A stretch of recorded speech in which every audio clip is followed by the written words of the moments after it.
Maranello, Italy, a city dedicated to motor racing, and the fabulous Ferrari factory, a place of national pride, where everything is dominated by the symbol of the prancing horse.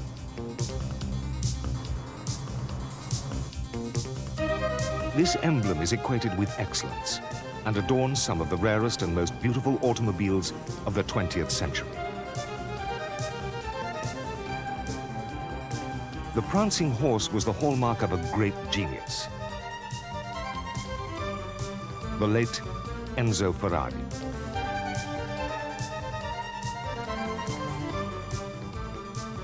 From the very first to the present, all Ferrari automobiles were race-bred. For almost half a century, the racing cars of Enzo Ferrari have challenged the world, winning fame and fortune. Mr. Ferrari drew his drivers from the ranks of international champions of Italy, Argentina, America, Austria, Canada, France, and Great Britain. British drivers have long served Ferrari well.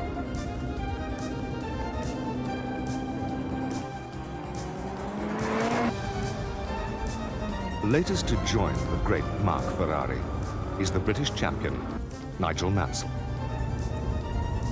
Mansell arrived at Ferrari with something of a reputation. Enzo Ferrari was a connoisseur of driver talent. He sought drivers who had heart, a quality Mr. Ferrari prized above anything. Heart meant fighting spirit, the ability to seize a racing car by the scruff of its neck and win. Nigel Mansell was seen as such a driver. He was the last driver to be personally chosen by Enzo Ferrari before his death in 1988. He said that he admired my type of driving and that there was no question that when I was in the car, he could see that I gave my best. You know, I was privileged because I had a nice lunch together with him in the middle of the circuit at Maranello. And it was really from then that, you know, he said he wanted me to drive for Ferrari, but unfortunately at that time, we didn't get it together, so to speak, and but now here I am, very much a Ferrari driver. The British driver would do more than justify his hopes. Within weeks of Mr. Ferrari's death, Mansell led the team to victory. Mansell regarded his initial time at Ferrari as one of consolidation for both parties. Above all, he looked to a car and engine and the backup to take him to World Championship honors. 1989 was both a trying and a mixed season for Scuderia Ferrari. Mansell won. He placed. He persevered. Despite a lurid accident to his teammate Berger due to a defective car, a fault which might have occurred on his own vehicle. He fought with inspired determination.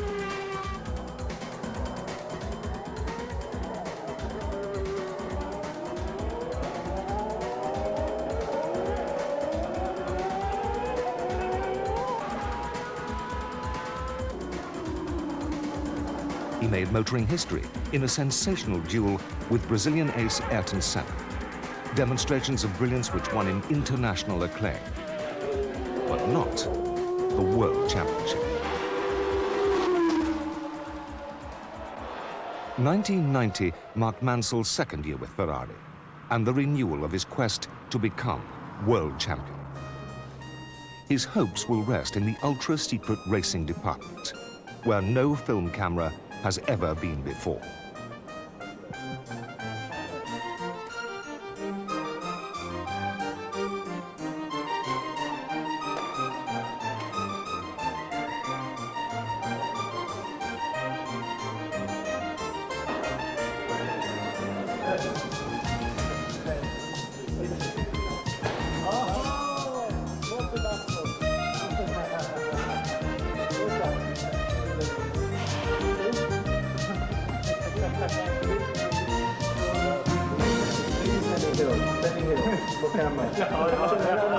I've had negotiations at length with Ferrari and for the film crew to be with me here today and to be able to film the car as closely as we are and have a look at all the machinery is quite extraordinary. I mean, I think in recent years has never been done. I think in the past has never been done like we're doing it. This is what we call the Virgin office. The steering wheel we have here, which is revolutionary because of obviously the gear shift. Needless to say, no one's seen this as close up as we're having a look at it now. Basically, this is how you change gear. 3, 4, 5, 6, 7. That's what you do to get up into top gear. And then coming down, 6, 5, 4, 3, 2, 1. And to bolt this and make it part of the car is you have a spring-loaded catch here, and you push it on, click it back, and there you have the steering wheel on the car. You can see how stiff it is to get it off. You can see sort of very little room in the cockpit, and you can see how narrow it is here, and I'm one of the largest Grand Prix drivers currently racing. Certainly broadness-wise, I think Derek Warwick and myself are probably the heaviest as well. I'm sorry, Derek, but I've got to bring you into it as well. And therefore my shoulders, I almost have to sort of bend my shoulders round a little bit and bow them because I can't actually sit flat back with my shoulders out square. This is the standard floor level. You can see that where we're actually sitting, where the ruler is, there's a depression. And this depression to the underneath of the car is probably less than about 4 or 5 millimetre. And therefore, and we do that so we can get lower in the car. And the reason we do that again is that we have the air intake here for the engine, and if our helmet comes above this level, then obviously we're restricting the air intake to the car and obviously taking away potential performance to the engine. This lever here, which is on already, is the adjustable roll bar. You've obviously got 5 settings. That's in the full soft position, and if the roll bar is connected, which it isn't, it actually moves 2 blades or 1 blade depending on the configuration of the anti-roll bar. It's essential that we have a rev limiter on the engine because otherwise, needless to say, if you do pull the wrong gear or go the wrong way on the steering, which I haven't showed you, one of the hardest things on this particular gear change is that when you're on full lock, the steering wheel is upside down. So your up change is opposite to the down change. So if you're going around the corner at the same time and you pull the wrong gear, all of a sudden you're in trouble. Would Nigel be permitted to tell us about the radical electric gearbox? Yeah, well, I mean, we'll touch on it. I can't go too specifically, otherwise I find I'll get the sack at the end of the year. But I mean, these are very special parts here because through these solenoids, these actually change the gears for you. It sends the signal, and the gearbox obviously is from here back. You can see that it's very compact, it's quite light, and if there is going to be an advantage, we're going to have it this year in 1990. What we have here, from the floor up to the top here, to there, and extending past the driver to about here, this is all the fuel tank, and this constitutes, as you can see, probably a good third of the carbs of the monocoque. There's 4 things I always do when I get into a car, and the 4 things I check are the 4 things that can kill you. And basically, if your steering goes wrong, you're in big problems. If your brakes go wrong, you're in big problems. And if a wheel falls off, and if the aerodynamic package, that is front wing, rear wing. Suspension can break and other things can go wrong and it can cause an accident, but sometimes you've got time to control it. But I think the biggest thing that I know everybody will relate to is the accident Gerhard Berger had, my teammate, in 1989. And it was just a simple thing that went wrong with the aerodynamic package at the front, which was the front wing, and he understeered straight off the circuit. I think the thing that excites me more than anything in Formula One is just winning. I mean, just being there, competing, winning, and I think now this is probably the most exciting time in my life, being with Ferrari.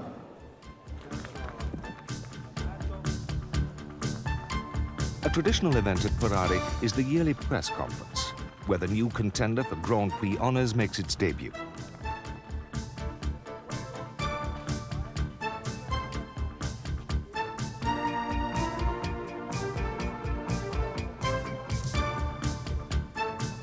the 641 Ferrari Grand Prix car is polished to perfection. Even its tires gleam. The press of Italy are out in force.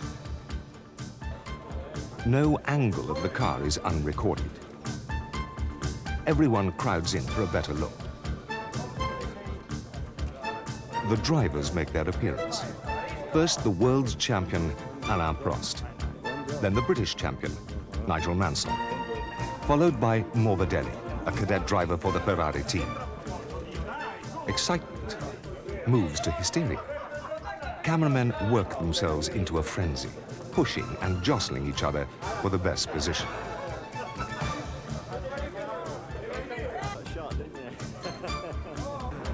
And the whole ritual is repeated again in the conference center.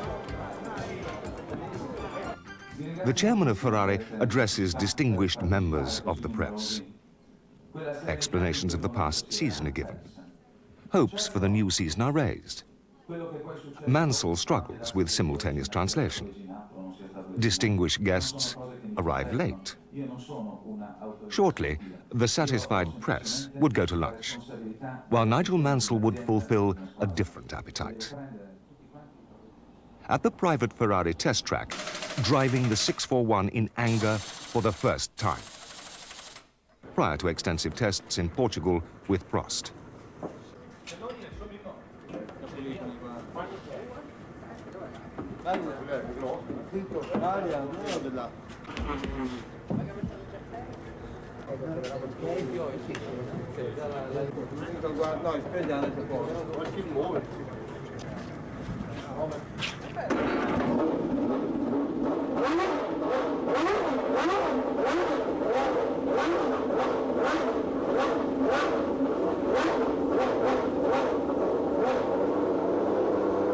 The 12-cylinder engine snarls as Mansell accelerates away, with apparent disregard for the wet circuit.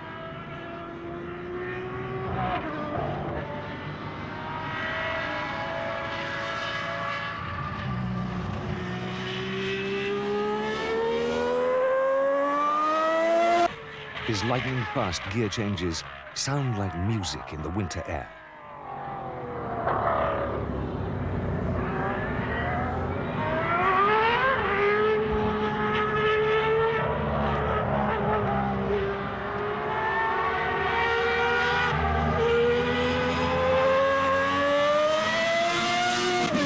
The 1990 season was to begin with Phoenix, USA, a race that Ferrari would probably like to forget. 3 seized engines in practice, and an electrical gearbox failure during the race would give Mansell a terrible turn. And now we're back with a Ferrari because this is Nigel Mansell. Nigel Mansell has been working his way up to 5th place, and we've had some smoke from the back of the number 2 Ferrari as well. And we've got a lot of smoke, we've got fire. That's the end of Nigel Mansell's race. Brazil, where he won last year, was no better. Mansell had fluke. The 641 had uncertain handling.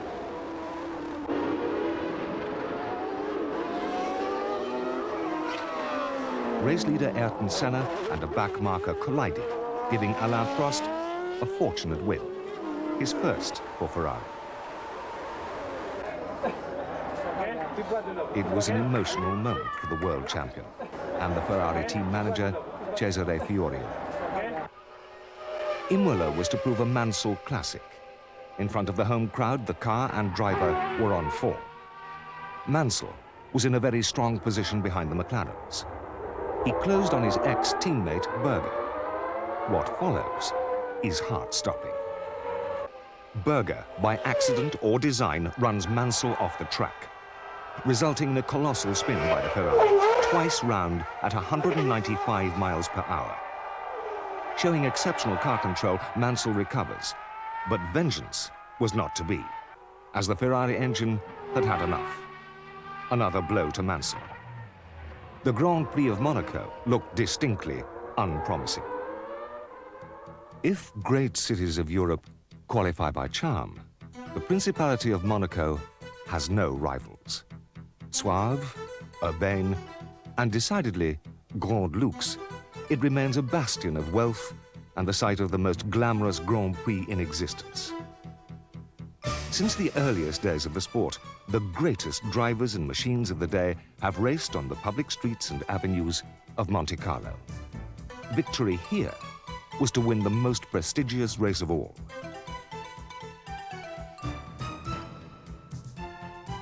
From the starting grid, the first corner is Saint-Devote, which, viewed from a low-slung racing car, is blind, a daunting feature in itself. Then up the hill. Montée du Beau Rivage, a nice jaunt at 170 miles an hour. Flick through a subtle curve to confront Monte Carlo's famous casino. No time to place your bets, but brake hard outside the Hôtel de Paris to a modest 120 miles per hour. On these very roads, the grandest names of motorsport roared. Bugatti, Alfa Romeo, Maserati, Mercedes-Benz, Auto Union. Downhill now into Mirabeau, where master drivers can gain fractions of seconds, and the young Turks of racing can make or mar a reputation. Into Station Hairpin. Then Virage du Portier, another blind curve, and one that leads to the incredible tunnel, a unique feature of the course. Nigel Mansell recalls hitting the barriers on both sides of the tunnel, ricocheting his way out to emerge in one piece and to carry on driving. Down the waterfront, on the exact road where Nuvolari and Varzi fought like wild beasts for supremacy. Here, Ascari crashed his Lancia into the harbor. There, died brave Bandini in terrible flames. On this circuit, the great Sterling Moss routed the entire Ferrari team with his underpowered and agile Lotus. Others would win laurels driving in the wet. Who could forget the victories of Beltoise, Lauda, Prost, or the 5 times winner of Monaco, Graham Hill? The Rascasse, a corner where the world champion Jack Brabham was passed, and a new star, Jochen Rindt, was created.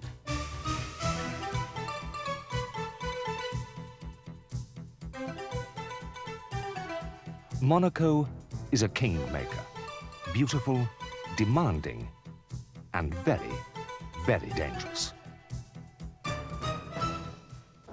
Monaco, historically for me, it's not been one of the best places. I love the place, but in terms of actually finishing races here and having mechanical reliability, I think I've only ever finished one race in 10 years. Day one begins with Nigel arriving outside the Ferrari caravan on a scooter, practically in disguise, to avoid detection by the fans. He is wished good morning, Italian style.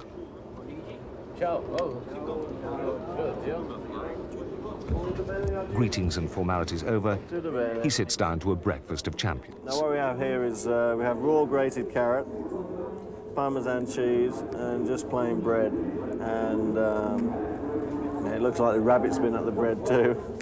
But that's what you get when you drive for Ferrari. The actual carrot is good for the stomach, for the acids, etc. Parmesan is very good, and I can't tell you what it's good for, but it's good for energy. And, oh yes, you obviously know. And obviously the bread is just filling, but no butters, no fats as such. The Parmesan, although it's got some fat in, it's not like the normal fatty cheese.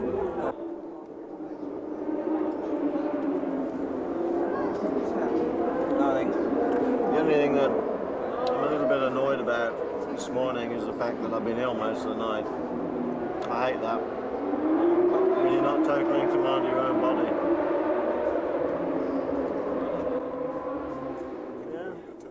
No. Breakfast over, he reports to his own personal doctor, who attends his every need. Per me giorno, perché problema stomaco. Ieri, possibile mangiare. Hey! This is the new driver of the team. Okay. The only trouble is sometimes one of the best in the world. Sometimes, yeah. You're right. Mansell's quarters in the motorhome are cramped, almost submarine-like. Here, he will spend a great deal of his time. One set of OMP racing overalls, which are very, very good. In fact, they are the early ones, so I think today we'll wear a new set. Might bring us a little bit more luck. A pair of fireproof underwear. There's a set of tops to go with that, but I'm afraid it's my prerogative. I use a Marlboro sweatshirt underneath. Then we have a balaclava, which we can wear. All these are new. I'll use that one today. I like the ones with the spy holes because I don't know, you just feel you have a little bit more protection, and this hole here, which is cut especially for the drink. So you got your two eyes here, and also if you have a hole cut here, you can breathe just a little bit better. This is my helmet I used at the last race, which has been cleaned a little bit, but not totally. You can see the visor's still old of Imola, but that helmet is probably okay to use this weekend. Soon, the hour to go to work arrives. Mansell is at the pits. His car is not ready, being still in transit from the garage. His task is complex: to tune and adjust his own machine on 2 sets of tires. Short-life qualifying tires for maximum grip. Race tires for long distance. Mansell has 36 sets of tires to choose from. He will also set up the spare car, or muletto, for use by himself or his teammate Prost in the event of an emergency. This is a decided advantage for the team. The Ferrari drivers share the task, changing responsibility from race to race.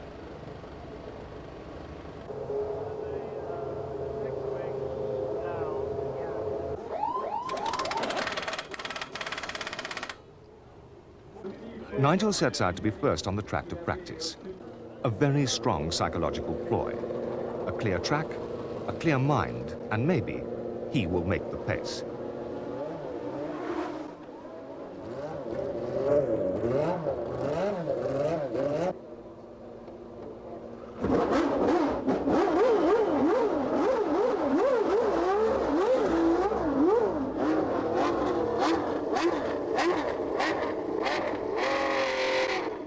The qualifying tires demand warmth to work at their very best.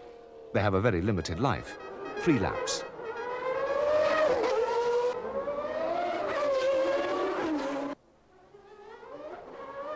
The Ferrari shows its form. Quick. Very quick.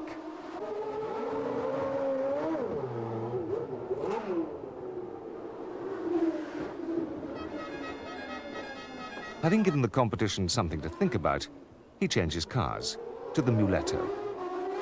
The muletto, or mule, isn't quite the old hack it sounds. The engine has a more radical power band and a few demon tweaks on the rear airfoil. Mansell's personal engineer will log suspension settings, tire pressures, temperatures, and ride heights. 10 years a Grand Prix driver, Nigel Mansell's expertise is invaluable.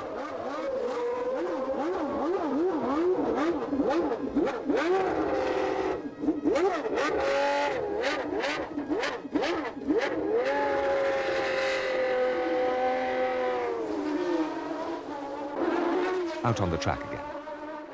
There's more traffic now. Other teams are starting to show their form. Mansell reveals more speed still.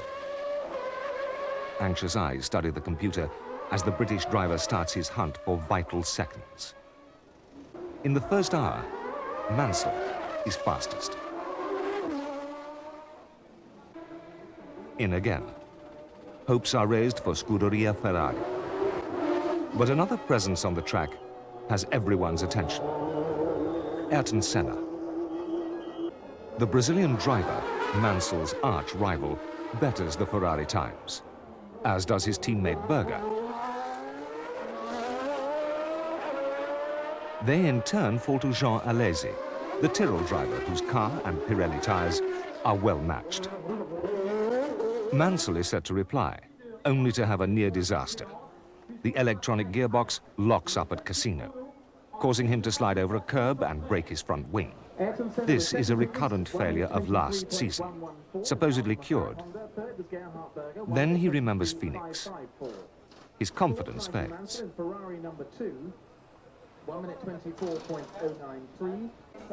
The afternoon finds the 641 having a change of spark plugs. Further practice sees the Ferrari gearboxes under closest inspection. These top-secret parts are muffled away from the prying eyes of rival teams and curious spectators. In the light of the morning's incident, Mansell decides not to attempt anything extreme. Instead, he banks a safe and rapid lap, assuring him an excellent position on the final grid.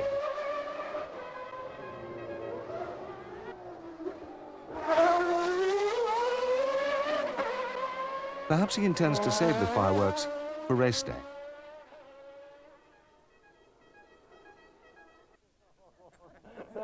He is quizzed by relentless press. You guys say any of that? Mansell steers the diplomatic course. So what are the Highlights? The highlights. When I go home now. No, we've done a lot of good work. I think for the race we're in good shape. I mean, the important thing is we know we can go much faster. So the restriction in our time today has been a physical one of not being able to have a free lap. It would be much more disappointing if the car wasn't able to go quicker, but we know the car can go much quicker, so come Saturday it'll be a lot better. But I mean, you're probably seeing, which is perfect for this program, a typical real mix-up of a day in Formula One terms. I mean, it's a big casino, and we had more probably than our fair share of inconveniences. For the first hour, I felt that you were really beginning to Yeah, I mean, bloom. you know, we were quickest for the first hour for a long time, but I was having 3 laps, and I wasn't having traffic problems, and we were making progress on the car. And then all of a sudden, bingo, I mean, no more 3 laps, no more progress, frustration, and you just don't get the job done then. So what do you got on for tomorrow? Play golf. Rest day. While drivers rested, teams laboured. McLaren are the prime source of speculation. Senna is rumoured to have 40 extra horsepower from his Honda engine. Other teams wonder how to cope. Everyone strips and checks their equipment, seeking the slightest advantage. Especially strong is the Tyrrell team. Morale has soared with the performance of Jean Alesi, the dark horse of the race. Hanging in there, Brabhams look for better luck. Strong contenders Team Williams relies on Sooty instead. Who knows what power lies in Cosworth or Lamborghini? In the Ferrari camp, there is calm and order. Has Prost shown his hand? And what of Mansell?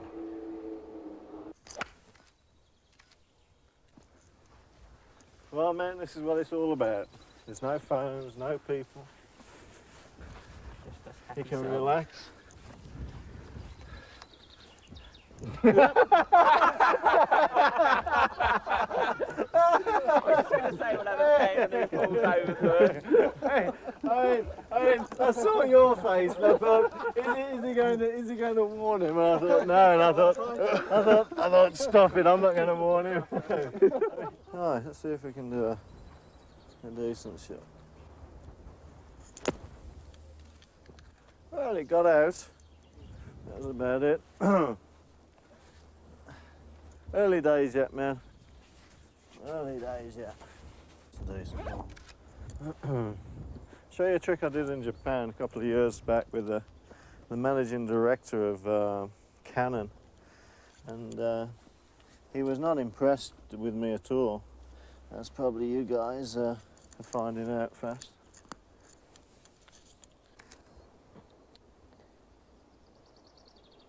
Right, there we go. So by the time we got to the 18th, I mean, I was really ticked off. So I said to the managing director, I said, how can I borrow your ball? And on the 18th hole, we had to wait because there's people in front. There's a big, big river you had to drive across. I said, you ever seen this trick? So I got his ball and I put his ball on the bottom and I put my ball on the top. Notice the helmet design. And what you do, you see, you just take a nice little swing at the shot, like that, and you catch the ball, and you go, there you go, and he's, hey! And he's got 2 henchmen with him, and you know, and I say the moral to the story is I'm not stupid because this is my ball, and your ball's just gone in the river. Yeah. Oh, well, pleased with that. What I meant. That surprised you, didn't it? No retakes. Tell you what, I'll let you into a little secret. Surprised me too. And look at that for a magnificent view. I mean, that is just exceptional. I mean, you can see the hotel where we stay. You can see the Lowe's Hotel and you can see the tunnel. You can see most of the racetrack actually. You can see coming into Casino Square, Hotel de Paris, and of course if we zoom in you can see all the marina down there where the boats are, the harbour, and of course where the motorhomes and the pits are. But that is exceptional. But I mean, that is gorgeous, it really is.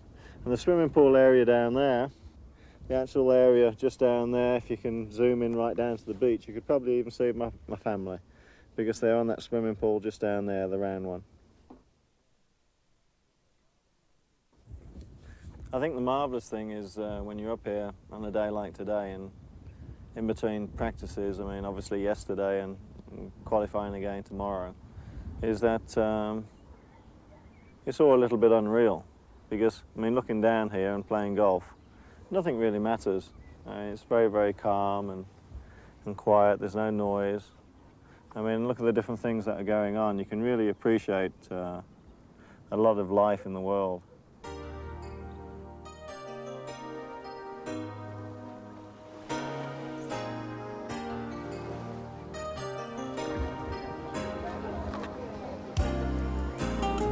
See how high you can jump.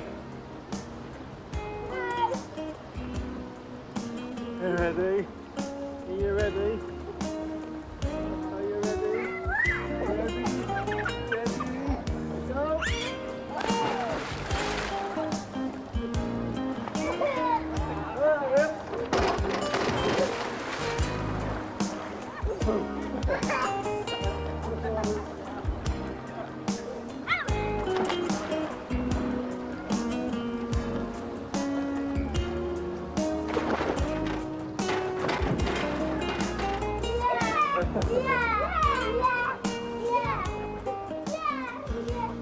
The summer's light lingers on. The Monaco Grand Prix dons glittering gowns. Centre of attraction is a gala dinner, hosted by the major sponsor. Style, prestige, glamour, beautiful cars, and beautiful people. Drivers and important personalities mingle with their ladies, dressed in the latest mode. A kind of glorious dream come true.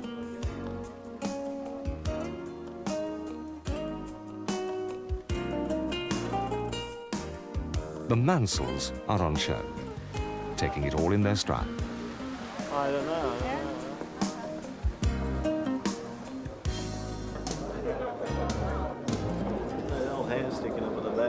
Exchanging greetings. How are you? Nice to meet you.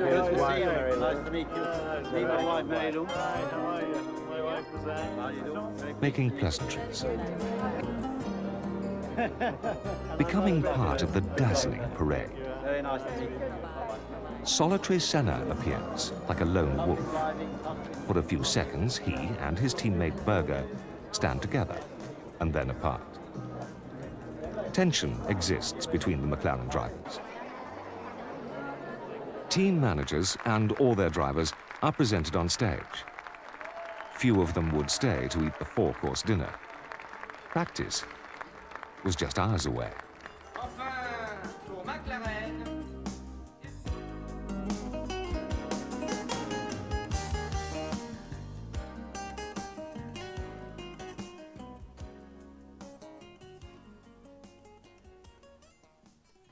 Saturday practice. The teams assemble with fresh cars. Paramedical units of volunteers take their posts, as do the disciples of Ayrton Senna.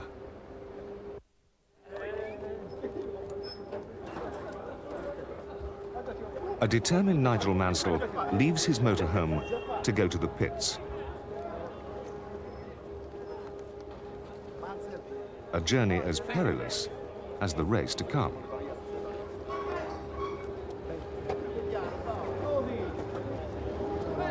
On and on the fans come.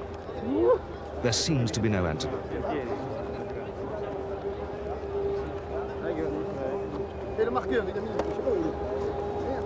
To watch Mansell in progress is to see one of his secrets. From such relentless public attention, he seems to draw a kind of energy.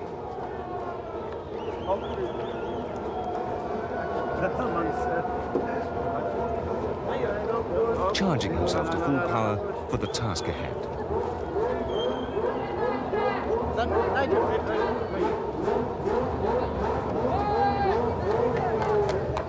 Yes, la.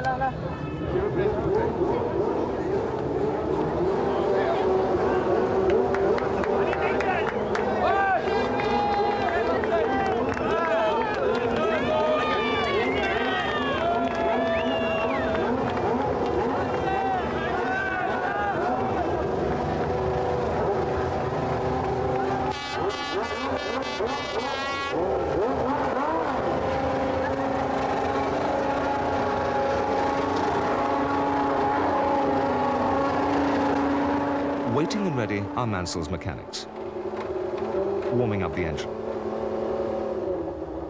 putting the electric gearbox through its paces.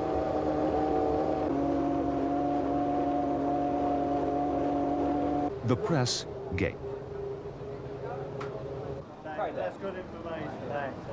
The last information I got was go on it straight away. And of course, because we only got one set, I mean... Tired technicians exchange views. Two sets anyway. We're going to go one, and then a slow lap to see what goes anyway. The Ferrari doctor puts a few finishing touches to his driver.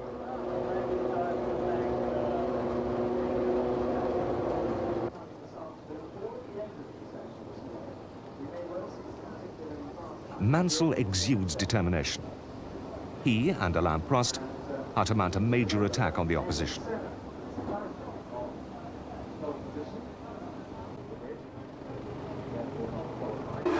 The 641 is on near-empty fuel tanks. To make it lighter, it's set for maximum performance.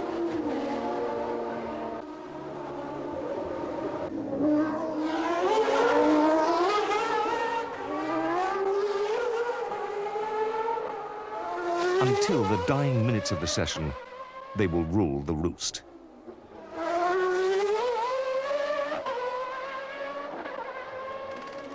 And then, a lazy goes fastest, only to be eclipsed by Senna.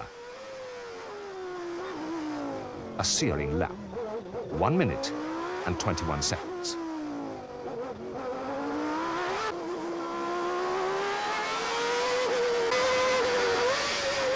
The pilots blow on their fingers. The old champions marvel at the young. And everyone goes to lunch.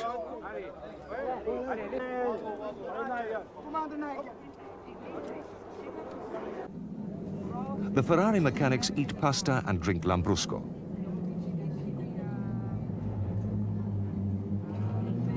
Even the Camel Lotus team takes a break. Everyone ponders the final session yet to begin. The action is fast and furious. To the eye that is quick, at La Rascasse corner, the Goodyear shod cars seem less sure than Alesi on his sticky qualifying Pirelli tires. Berger astonishes the spectators and himself by trying a new line around the corner, mere inches from catastrophe. His teammate Senna is in perfect balance, serene and assured. Mansell is 7th fastest, but he is not discontent.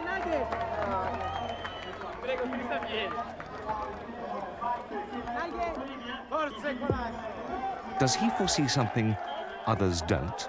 I'll predict something here now, that tomorrow will be a big casino at the front, because with Ayrton, Alan and Alesi especially wanting to prove something on this circuit, if there isn't a bit of barging and maybe even a coming together at the first corner or on the first lap, I'll be very surprised. We had a good clear lap this afternoon, and we changed the setting to try and improve the traction of the car. And we should have gone a little bit faster, really, but I have two problems. One, I've got a little lack of confidence in whether it's going in gear or not at the precise time that I want it. So I'm holding back a little bit, giving a little bit of a margin. And the qualifying tyre for me, I still can't get to work as good as I should, which is probably my problem, not the tyre's problem. I can't warm it up quick enough to get the best out of it. So all in all, really, I mean, I say this looking at you in the eye, I'm happy to be where I am on the grid, because it's been a tough weekend up until now. Another session with the press, this time in pidgin English. I pull for gear and there's no gear. Race day. The early morning of race day is cloudy, with the threat of rain. At first light, people have started to pour into Monaco, from France and neighboring Italy, to see the spectacle. Expectations are high this year. There are 7 likely winners: Senna, Prost, Berger, Patrese, Boutsen, Alesi, and Mansell. All these leading drivers are within 2 seconds of the best time.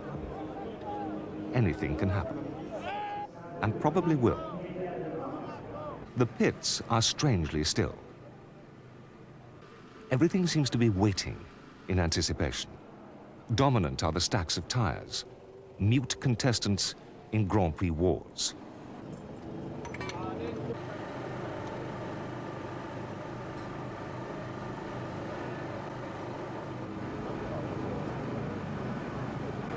Teams attend to last details.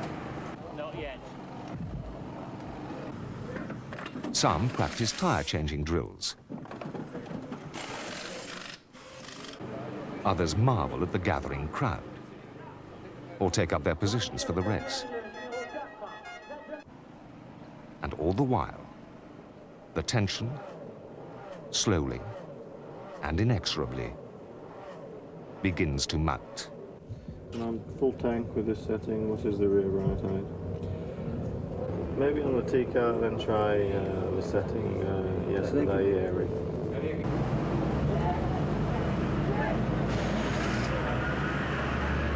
This is my engineer, Maurizio Nardon, who I might say is the best engineer I've had today. Almost the only engineer, let's say. And now, an hour before the start, the calm before the storm. The champion sleeps. Perchance to dream.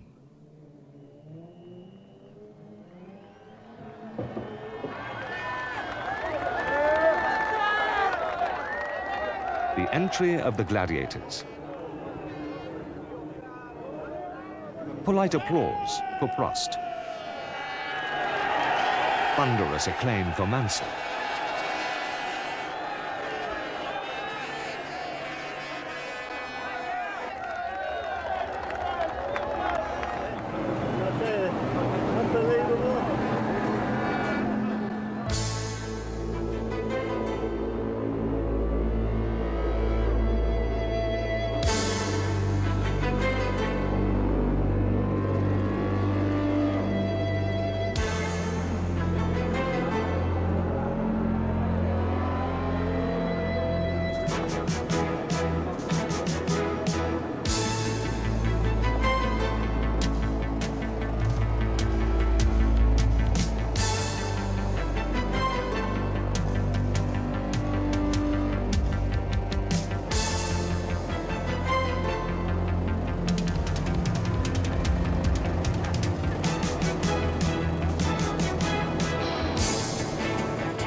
After the warm-up lap, to start position. Mansell and his Ferrari are alone. The seconds become centuries. Everything strains for release.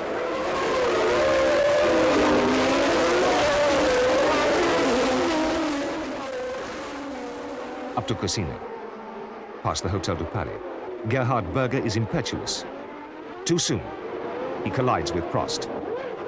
Chaos follows. Anticlimax as Mansell returns to the grid. His predictions have come true. Berger and Alesi, over-eager, have caused a not-so-minor shunt on the Mirabeau corner of the first lap. A restart is called for. Prost has to switch cars. His own, nearly as fast as Senna's, has been too badly damaged by Berger. He must use the mule.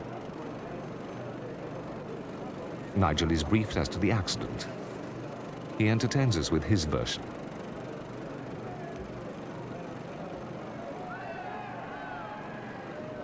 Alain consults his teammate as to how many gears forward it has. Prost prefers 6, Mansell like 7. Prost departs to race in a strange vehicle with an extra gear, which may alter his technique. It's a brave action. Prost's rivals lick their lips in hope that he's become an easy prey. Around the course once more, on a warm-up lap. Back to the starting grid for the second time. The lights are on. The race begins.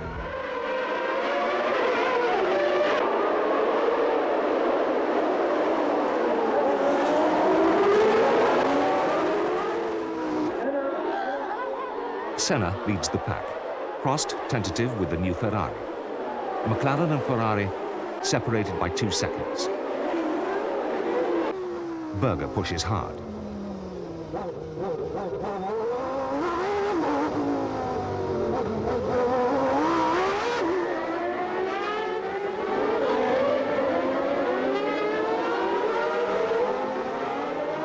On the second lap, the gap is 4 seconds. Alesi and Berger. The Williams. A Minardi, then Mansell.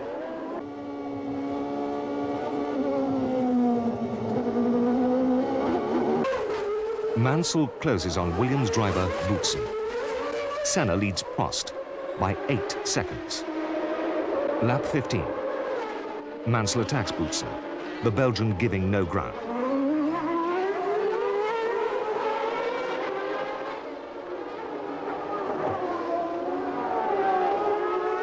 Then Nigel comes into the pits.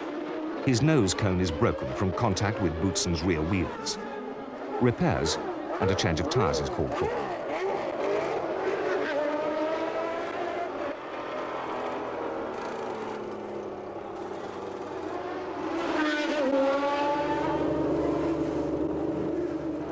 He rejoins the race in 16th place, a lap down.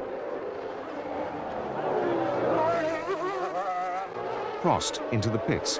His perfectly healthy Ferrari has fallen to electric problems. A miserable end to a fine second place. Mansell is going like the wind.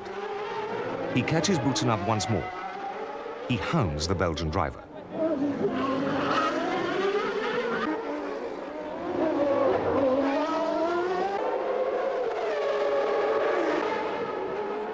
By lap 45, the Ferrari is in 5th place and close to 4th, a superb effort. The race has suddenly become intense with possibility. The crowd goes mad. The Ferrari is waved on. And then, Mansell 641 stops. The battery has expired, just as it did with Prost. He suffers the long walk back through the pits. His face, a mask of fatigue and depression. Once more, he has driven a race full of resolution. For Ferrari, it was a sorry day, after so much promise. Boutsen is like this. like his name. Crazy. Nigel, it's all right, fellow. Okay, But you did a very good race because after the accident you had a very. I pushed you very overcome hard. a lot of people. I know. I pushed very hard. I won points. I want to finish. Yeah. And we have to wait now to Canada. I'm sorry, because I want to finish. I want to finish the race. We're sorry for you. Okay, man. Well, basically, we've done a film of the whole Monaco Grand Prix, and you've seen me now, minutes after I've got out of the car. What can I say except you can judge for yourself about the race. We had obviously an interesting one, and yet again a very disappointing one. We had a technical problem with the car which lost me the gears. It was an electricity problem which probably came from a flat battery, believe it or not. What can one say except very disappointed. I believe everybody enjoyed the race. We're just going to wait until the next one. I'm afraid this is the job I do, and you probably see me now a little bit disappointed. On the Isle of Man, a week later, Nigel, in the comfort of his own living room, was rested and ready for Canada and Mexico. What were his thoughts and feelings? Very mixed feelings, mixed emotions, mainly because I've had certainly, although hectic, for the last 36, 48 hours being in your home and you've had your family around you and your children. It's a wrench to go away, especially when you know it's going to be a 3-week trip and incorporating 2 races transatlantic. And obviously I'm probably a little bit more dubious as opposed to excited because of all the mechanical failures that we've had up until now. You know, what's gone past is history. I mean, you always look forward to the future. And the next few weeks are going to be very, very hard on the road. I mean, mainly because we don't know what's around the corner because of the problems we've had reliability. Canada's a tough circuit, Mexico's even tougher. If I come back with what I hope, sort of a minimum of sort of 15 points in the bag, then I'll come back a very happy man. I'll be very, very positive. As good as his word, Mansell came close to fulfilling his desire in Canada. After besting his teammate Prost, Mansell appeared in the points.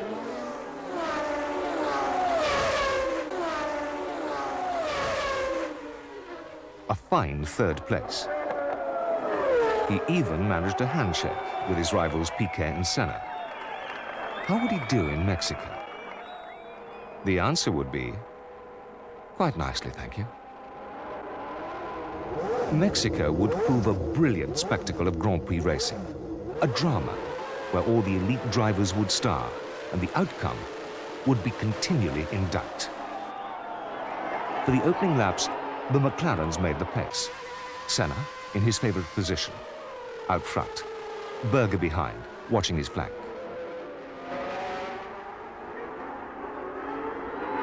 Behind them, a jostling, snarling pack, with Team Williams looking strong. Prost and Mansell are in deep concentration at the moment, as yet to show their hand. Prost jousts with Mansell's old sparring partner, Boutsen. He applies relentless pressure to the Belgian. Senna is majestic and serene. The Ferraris were quicker in practice. When will the challenge come? His teammate Berger is in for tyres. Now, it's a battle between the 2 Ferrari teammates. A fascinating struggle, as the cars are set to individual preference. Prost's car has less wing. Mansell's car is tuned for grip. Prost takes advantage of Mansell's position in traffic. An elegant move. He breaks away in a tremendous burst of speed. The Ferraris start to close on the leading McLaren. Prost into the attack. Senna makes him work for every inch of the road.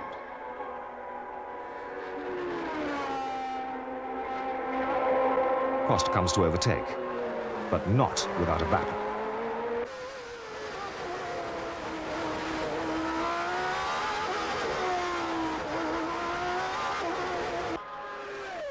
Mansell swiftly follows suit.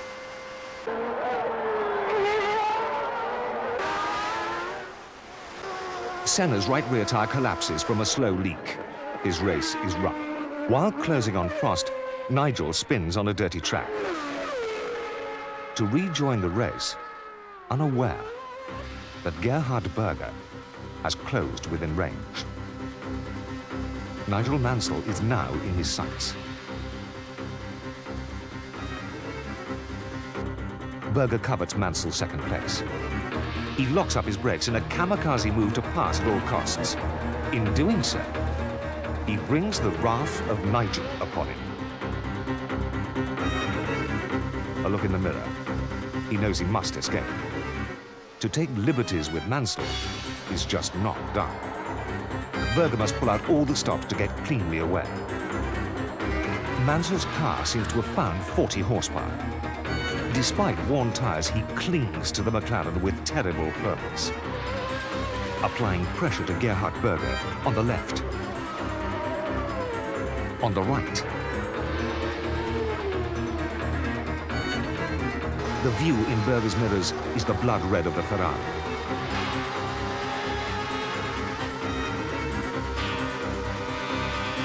Red is the mist over Mansell's eyes as he does the incredible, an impossible maneuver flat out on the outside of the astonished Berger. Magnificent. Awesome. A masterpiece of driving. Victory for Prost. Glory for Mansell and Ferrari.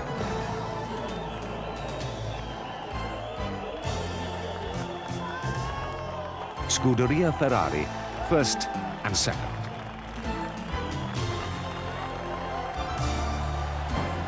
A triumph for the team and for fans everywhere.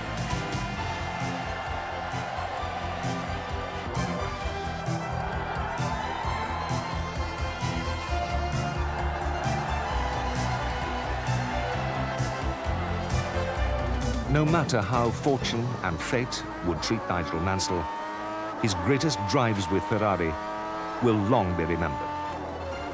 Shining examples of extraordinary courage linked with tremendous skill. The summit of the driver's art.